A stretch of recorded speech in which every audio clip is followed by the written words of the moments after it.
आपको कोई कह दे कि आपका पति बुला रहा है तो आपका मन थोड़ी देर के लिए व्याकुल हो जाएगा। आप भले ना जाएं पर शांति तो नहीं रहेगी कि जाएंगे तो डांट तो पड़नी है।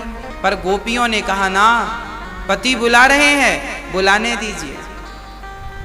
भगवान ने कहा कैसी बात करती हो, पति की आज्ञा को उल्लंघन करने से जानती हो क्या होगा? बोले नरक जाओगी।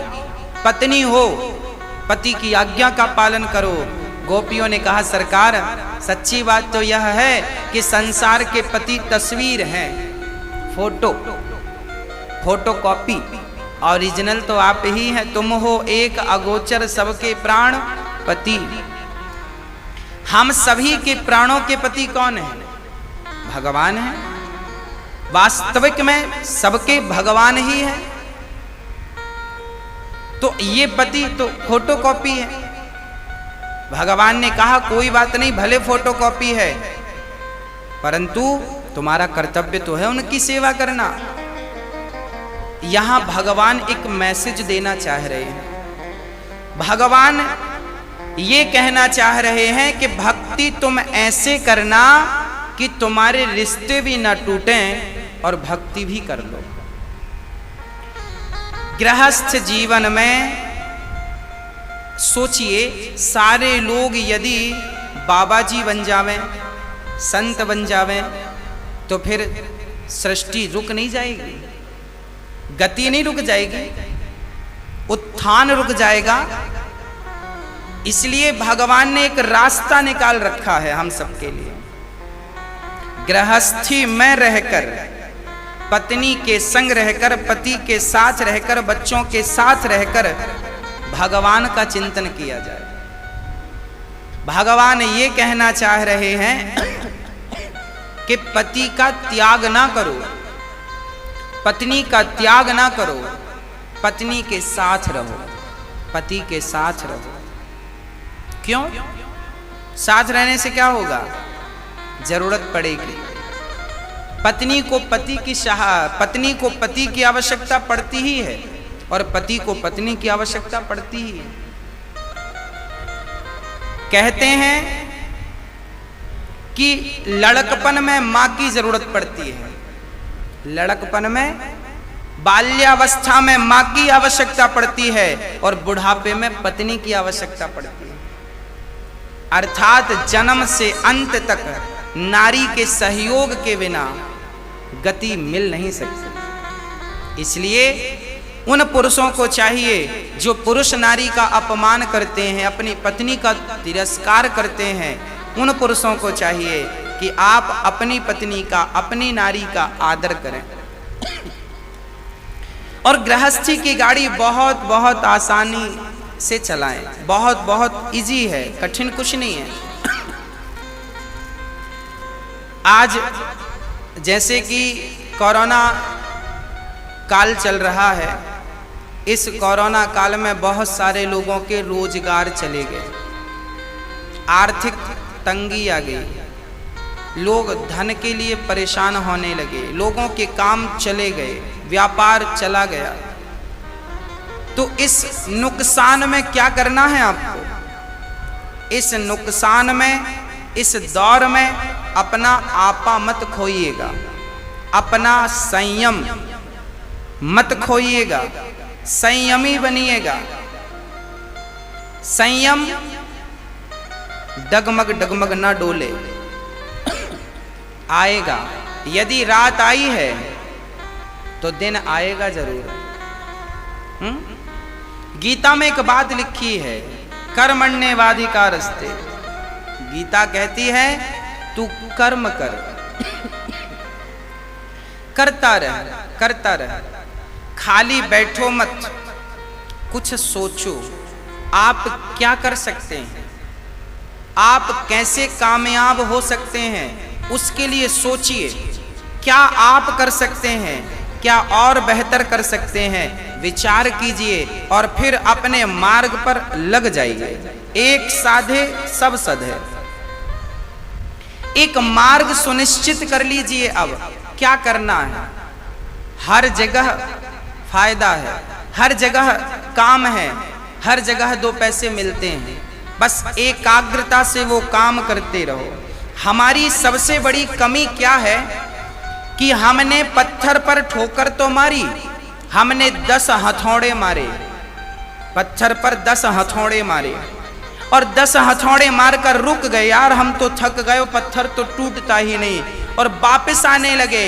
अरे भाई 11वें हथौड़े से वो टूटने वाला था, 11वें हथौड़े से वो टूटने वाला था। तुमने 10 मार कर ही हार मान ली। कर्मण्येवाधिकारस्ते, तू अपना कर्म करता रह। तू जो कर रहा है, जिस दिशा पर चल रहा है, हाँ नीति और नियत ये दोनों अच्छी हो बस। जीवन में वह व्यक्ति तरक्की करता है जिसकी 2 चीजें अच्छी होती हैं। पहली तो नीति, सही नियम हो आपका, सही नियम, सही रास्ते पर चले, नीति। और दूसरी नियत, हाँ आपकी नियत बेहतर हो, धोखा देने की नहीं हो, छल करने की नहीं हो, कपट ना करें, ईमानदारी से, मेहनत से। यदि मैं व्यापारी हूं तो मैं व्यापार तो करूं, पर ये कोशिश रहे कि मेरे इस व्यापार से किसी का नुकसान ना हो। यदि मैं कुछ बनाता हूं, जैसे मेरी कोई फैक्ट्री है, जैसे मेरी दवाइयों की फैक्ट्री, माना कि दवाइयों की, तो मैं ऐसी आयुर्वेदिक दवाई बनाऊं कि आपके लिए अच्छी हो। पर कई बार लोग अपने फायदे के लिए हानि लाभ नहीं देखते। मैंने सुना कि लौकी पर इंजेक्शन लगाकर लौकी बड़ी कर दी जाती है। वो लौकी जो खाएगा मरेगा, तो अपने फायदे के लिए दूसरों की जान ले ली। क्या ये नियम, क्या ये नियत अच्छी है? ये नियत ना हो। चावल के दाने में व्हाइट कलर के पत्थर मिला देना ताकि वजन बढ़ जाए। कई लोग मिलावट करते हैं, हर जगह करने वाले सब मिलावट करते हैं। तो नीति अच्छी हो और नियत अच्छी हो तो आपकी राह को कोई रोक नहीं सकता, आप ऊंचे पहुंचेंगे। इसका ख्याल रखिएगा, किसी के साथ गलत ना हो। मैं विश्वास दिलाता हूं, जब आप किसी के साथ गलत नहीं करेंगे तो मेरा कन्हैया बैठा है ना, वो आपके संग गलत नहीं होने देगा, कभी नहीं गलत होने देगा। रही गृहस्थी की बात, तो गृहस्थी की गाड़ी प्रेम से चलती है। गृहस्थ जीवन में 2 बातों को बहुत याद रखो। पहली बात तो ये कि आपके भीतर सहन शक्ति हो, दूसरी बात ये कि आपके भीतर प्रेम हो। यदि आपके भीतर मेरे अंदर सहन शक्ति है और मुझे 10-20 गालियां किसी ने दे दी और मैं सहन करके चुप हो गया, तो क्या झगड़ा होगा? हाँ, संभावना है झगड़े की? नहीं। झगड़ा कब होगा? जब आपने मुझे गालियां दी और मैंने भी दे दी। मैं तुमसे कम हूं क्या? क्या बोल रहा? गालियां मैंने भी दे दी, मुंह तो मेरे पास भी है, पैसा तो मेरा भी नहीं लगना गाली देने में। मेरे भीतर सहन शक्ति है तो आधे से ज्यादा समस्याएं तो मेरी यूं चुटकियों में मिट जाएंगी। यूं यदि सहनशीलता है तो तितिक्षवः कारुणिकाः। पर विडंबना तो यह है कि हम लोगों के पास सहनशीलता नहीं है। सहनशीलता नहीं है, इसलिए झगड़े होते हैं। पति ने कुछ बोल दिया, पत्नी को गुस्सा आ गया। क्यों आ गया? क्योंकि पत्नी के भीतर सहन शक्ति नहीं है। पत्नी ने कुछ बोल दिया, पति को गुस्सा आ गया। गुस्सा आया, झगड़ा हुआ। झगड़ा हुआ, पत्नी झोला उठा के मायके, दूरियां चालू, रास्ते खराब।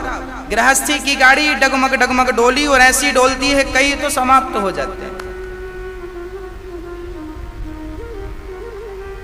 आजकल जो नई शादियां हो रही हैं, आज आपका विवाह हुआ, विवाह के 5 साल तक पत्नी और पति दोनों को एक दूसरे को समझने में कम से कम कितना समय लग जाता है?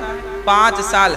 और आपने देखा होगा शादी के 5 साल में ही सारी कहानियां होती हैं, या तो तलाक हो जाता है, या तो जिनको चलानी आती है तो गाड़ी बहुत बढ़िया चल जाती है, नहीं तो अधिकांश 80% लोग इन 5 सालों में बड़े परेशान रहते हैं। क्यों परेशान रहते हैं? क्योंकि पत्नी पति को समझ नहीं पाती, पति पत्नी को समझ नहीं पाती। कहते हैं कांच गलती से टूटता है, पर रिश्ते गलत फहमियों से टूट जाते हैं। गलत फहमी।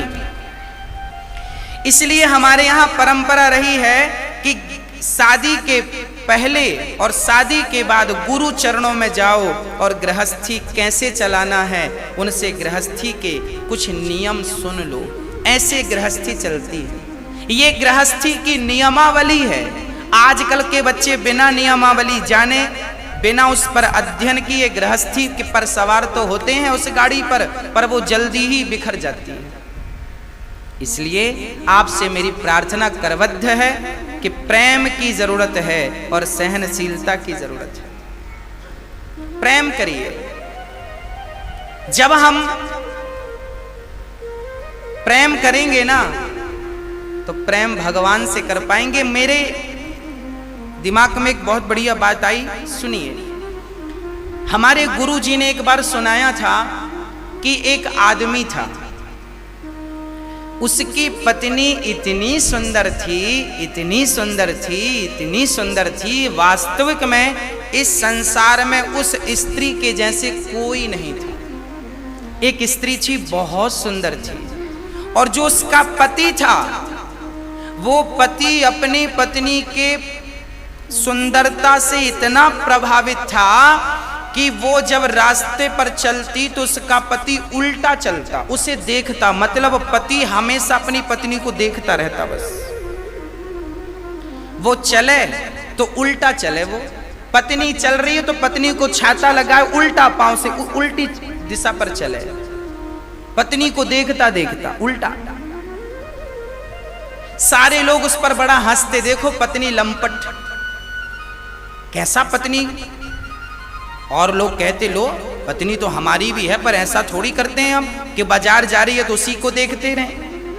पर वो बंदा ऐसा था, पत्नी को ही देखता और पत्नी से बहुत प्यार करता था। बहुत सुंदर थी वो, प्यार करता था। एक महात्मा जी की नजर उस पर पड़ गई।